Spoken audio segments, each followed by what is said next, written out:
Welcome back po sa aking munting channel, Mr. Ukol. Nandito na naman po ang inyong lingkod para magbigay ng tips at giya. Para naman po sa araw ng Martes. Yes po, Martes po ang karera. Para sa Metro Turf. Yan. Sisimula tayo ng Martes. Shoutout tayo, no?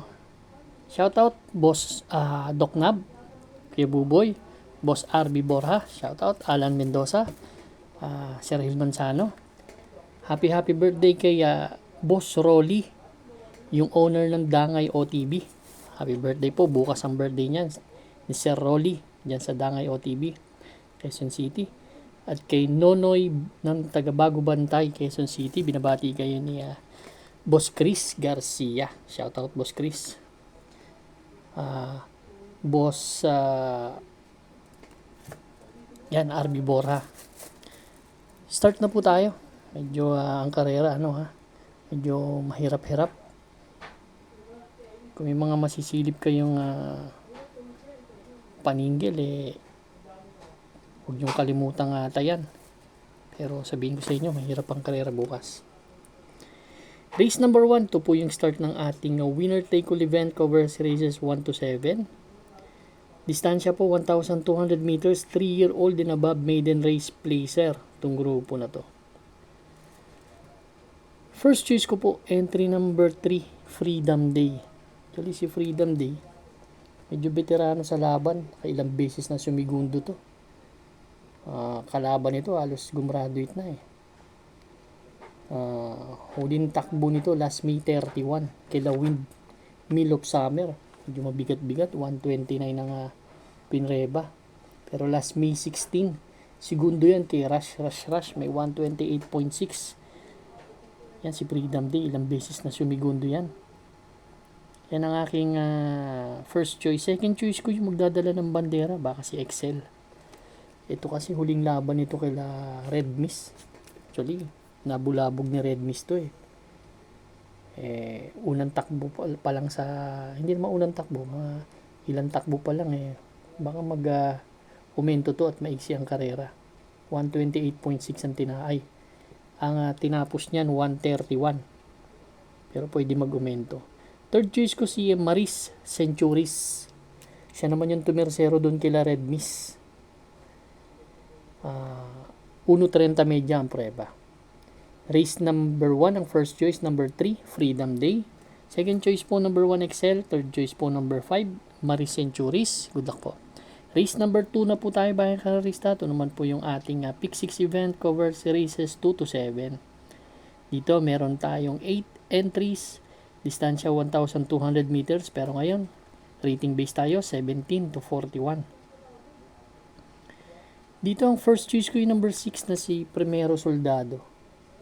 Si Primero Soldado, madalas manalo kasi ito, 1,200 meters. Ito ang napansin ko dito. Actually, mabigat ang tinalo niyan dito. Last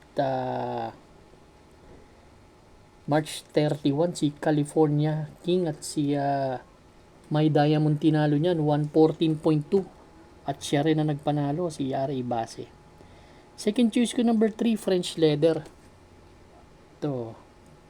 Itong kabayan na to, palaging kondisyon to, kaya masarap kunin to dito sa laban Actually, ang babandera sila Sneaky Eyes, yan sila My Diamond. Third choice ko, number 4, Sweep Singy. Si Sweep Singy naman last May 27, dun kila Make a Difference tumakbo. Kila Supreme Dynasty may 129.6, pero may 1.15 medya yan sa 1,200 meters. Race number 2, first choice, number 6, Primero Soldado. Second choice po, number 3, French Leather. Third choice, number 4, Sweep Singy. Kung may mga kursunada kayo dito, dagdag lang tayo. Good luck po.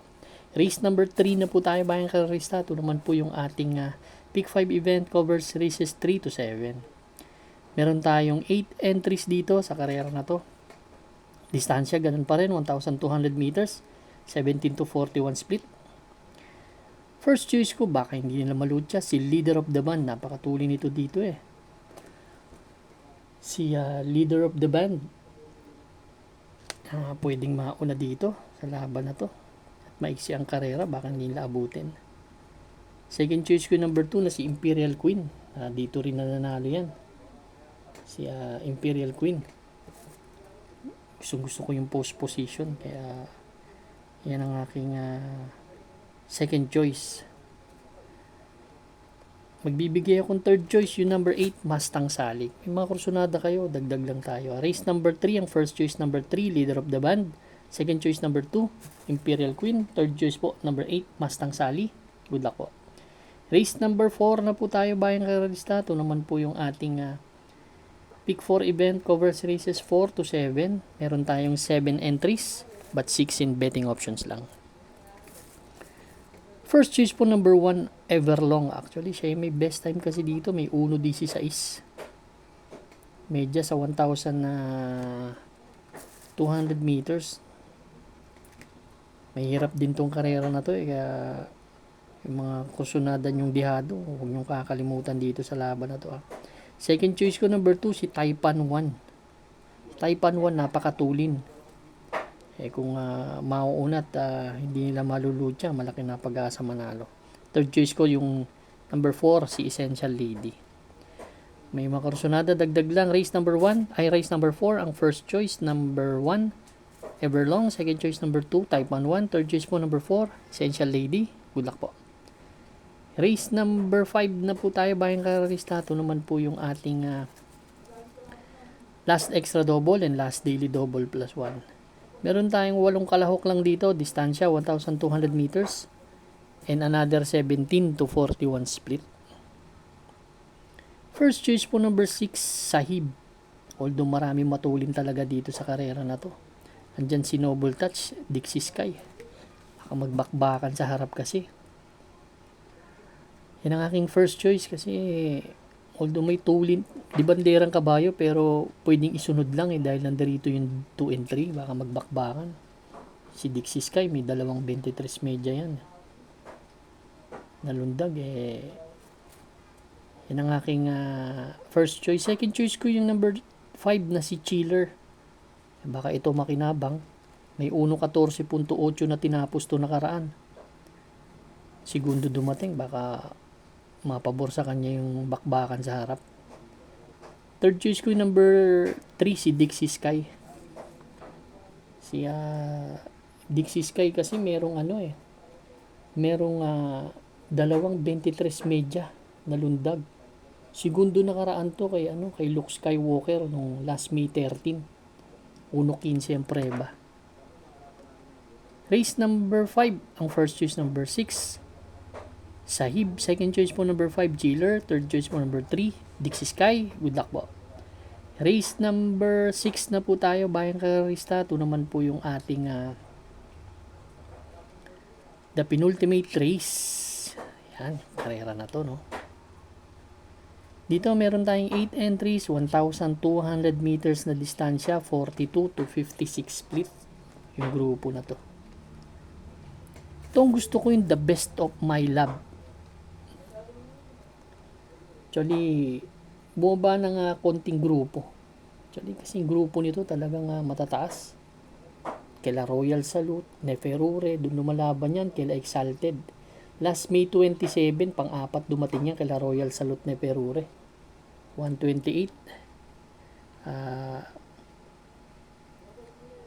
From JD Huko, binalik na kay AB Peñaflor kasi last May tama, binalik kay AP Peñaflor yan. Pag nauna to, ganda ng post position pag hindi nila hinabol, yun nakikita ko nga mangyayari dito sa senaryo. Pero kung mag-aalalay ako, yung Lucky Hilda maganda rin tinatakbo. Pero susuluhin ko po ito, entry number 8, the best of my love. Good luck po.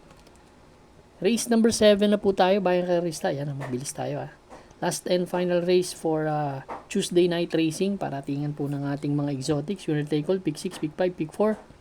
Last extra double and last daily double plus 1. Dito, 8 kalahok, 1,200 meters sa distansya, 17 to 41 split. First choice po number 6, Live Like an Angel. Sakay din ni AP Peñaflor. Si Live Like an Angel, no? Segundo to nakaraan eh. Kaya gustong gusto ko tong kabayo na laban na to dito. Nakikita kong pwedeng magharagan sa harap yung gold and silver tsaka si Tokyo Rumba. Yan. Kung sino mauna dyan, nakakatakot, no? Pag hindi nilutya yung isa dito, hindi maglutyahan, baka pwedeng manalo yung isa sa kanila eh. Yung inaano ko eh. Kaya second choice ko na rin, number 1, gold and silver. Yan ang basa kong pwedeng mangyari sa laban na yan. Then bibigay ko na rin na third choice si Tokyo Rumba. Kasi may mga 1.14 media yan sa 1,200 meters hanggang 1.15. Kaya kung hindi nahabulin at isa't isa eh, baka manalo. Race number 7 po, first choice number 6, Live Like an Angel. Second choice po number 1, Gold and Silver. Third choice number 3, Tokyo Rumba. Good luck po Bayang Karista. Maraming salamat po sa inyo walang sawang pagtangkilig sa aking munting channel. Good luck and stay safe.